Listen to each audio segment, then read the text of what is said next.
Hey everyone, today I want to talk about restlessness because I think that's what I'm starting to feel is restless. There's just this overwhelming sense of wanting to do more than what I'm doing right now.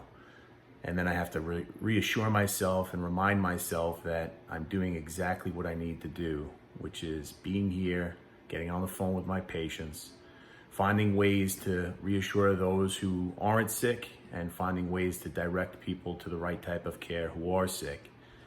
And maybe many of you that are watching this right now are starting to feel like the disease is getting closer. You might know somebody or have a friend of a friend who's infected right now. Maybe somebody you love or know is at the hospital being treated. I think as this progresses, that's going to become more of the normal, that we're starting to see the faces and names in our neighborhoods and in our families of people who are being affected. So continue to do what you have to do. Stay home, wash your hands, and if you have N95 masks, donate them to the hospital. That's where they're needed. The frontline workers need them until we can get the contingency supplies in place. It's going to be a bit of time and a lot of work to get there. Don't hoard medications. You're going to read a lot of reports about medications that are working, and people have all kinds of ideas about how to treat this thing differently. There's different types of cytokine storm and other things that you'll read about, and various ways that hospitals and doctors are treating these things, including Plaquenil, which is a lupus drug and is being hoarded, which means that people who have lupus are going to be in need of that drug, and then they're going to be in need of hospitalization, which puts them at risk. So don't hoard medications. Let's try to work together through this thing. And let's think about what we can do as far as our day-to-day routine.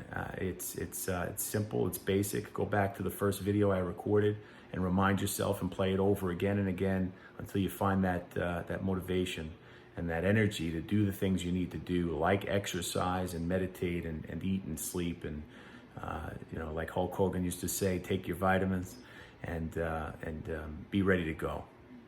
So I don't have much more than that for today. I think the most important message is that we're doing what we have to do in the simplest way, staying home, staying out of the way, not spreading this infection. The numbers are going to continue to rise because there is a lag in the time from exposure to the time of infection. Don't think that the plan is not working because you see numbers are still going up. The plan is working.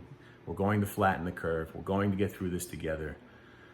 Try to get off of social media. Even though I'm posting this on social media, I think that it's a drain when people start posting videos of violence and chaos, and it feeds on itself, and you see the worst of human nature. We need to see the best of each other right now. You want to post a picture of a puppy or a kitten and keep people entertained that way, that's wonderful.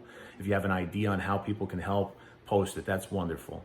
But spreading propaganda and chaos, I think, is an absolute disgrace, and we really have to be very careful about what we feed our minds, what we feed our bodies, and there's no way that we're going to let our country or our neighborhoods decompensate during this critical time where we have to really lean on each other and be the best of ourselves, not the worst. So I look forward to seeing you all soon. Be well, stay safe, and I look forward to seeing you in person. Take care.